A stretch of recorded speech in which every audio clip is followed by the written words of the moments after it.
Sono Francesca Speri, sono l'educatrice del comune di Fumane, dell'area anziani. E ci troviamo qui al santuario di Santa Maria Valverde per una visita con il gruppo di cammino.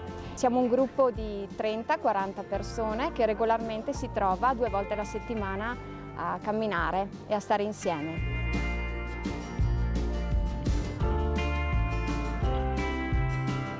Pur abitando in un paese piccolo, praticamente non c'è più aggregazione, invece qua ci si trova, ci scambia 4 chiacchiere, poi c'è anche l'occasione di mangiare un panino assieme nella circostanza. Noi siamo un gruppo di volontari, al 90% facciamo parte del CAI Valpolicella, quella sezione locale, e altre persone sono comunque persone che conoscono bene i dintorni perché amano camminare e quindi il problema era quello di conoscere i percorsi.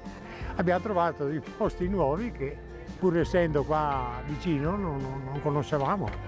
Abbiamo fatto tantissime camminate, abbiamo visto tanti luoghi della Valpolicella che di solito non si vedono perché sono magari nascosti, magari un po' indietro, dietro a qualche chiesa, dietro a qualche luogo che non si conosce, li abbiamo visti bene. Siamo andati a fare una bella gita sul lago.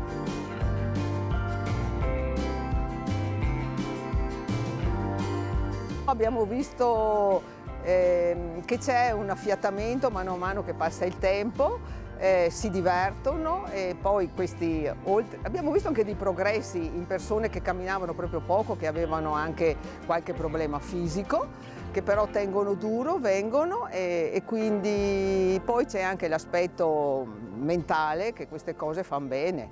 Cerchiamo anche di fare cose conviviali ogni tanto come faremo oggi, di portarli non solo nei dintorni di Fumane ma anche un po' allargato e di abbinare la camminata magari anche con qualcosa di culturale che serve sempre.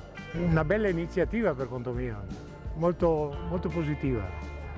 È un modo come un altro per stare insieme.